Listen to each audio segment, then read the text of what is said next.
Wow! Paki nanay. At ayun nga po, nakain si Saki. Ulam po niya ay kanin na may sabaw. Wow! Yummy? Yummy? Yummy. Wow. Say kain. Kain. Kain. Kaisino.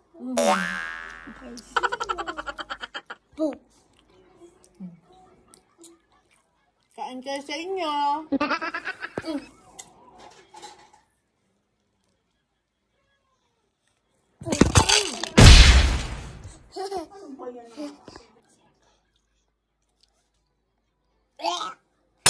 Ay.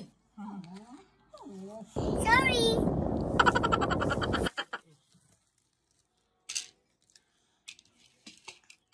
Hindi niyo pinansin yan.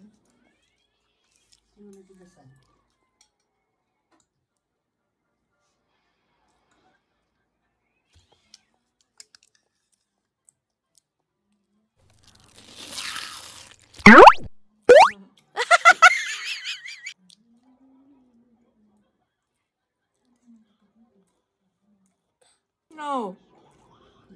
Hello mga inahan, yun nga si Saki, sarap po sa kanyang kinakain, no? Di ba? May kasama ng hapon laro yan. Dahil nga ay pinakain ko siya ng kanin. Ayan po ang ulam po pala niya, sabaw lang po yan kasi ang ulam naman ngayong araw ay sinabawang isda.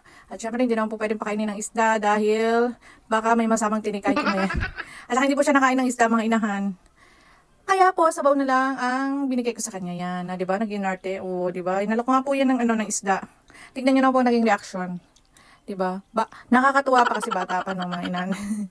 Kaso nga, diba, pag matanda lang sabihin nagiging naughty. Naughty! Diba? At ayan nga, pagpasensyahan nyo na po siya sa kanya naging reaction. Ayun. Nagkasama na po kasing paloloko yan sa akin mga inahan. Pero hindi pa talaga siya nakain ng isda. At ayan nga, diba? At least okay na po yun, basta kumain po siya ng kanin kasi para masanay nga. Kasi kesa naman ganyang edad na puro gatas pa rin po kasi siya. Kaya pag nagustuhan niya yung ulam, ayun. Nilulunok naman yung kanin. Kaso may times po talaga na hindi mo siya mapilit na kumain ng kanin. Kaya yun, habang okay naman siya at okay sa kanya, pag inalok mo na kumain siya ng kanin, binibigyan po talaga namin para masanay na rin. Minsan naman po, pagka may sabaw naman, ay gulay. Gulay lang po yung kinakain niya, minsan walang kanin yun. Okay na rin po yun, di ba? Kaya yun, ayun lang, shinare ko sa inyo, charot.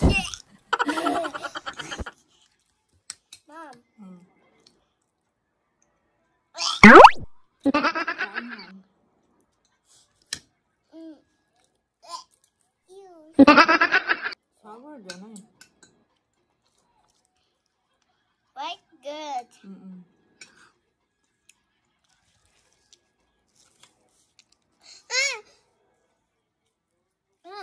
Papa.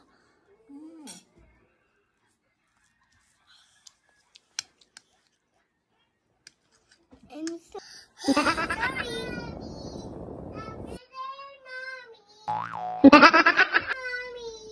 Happy birthday, Papa! I love you, Papa!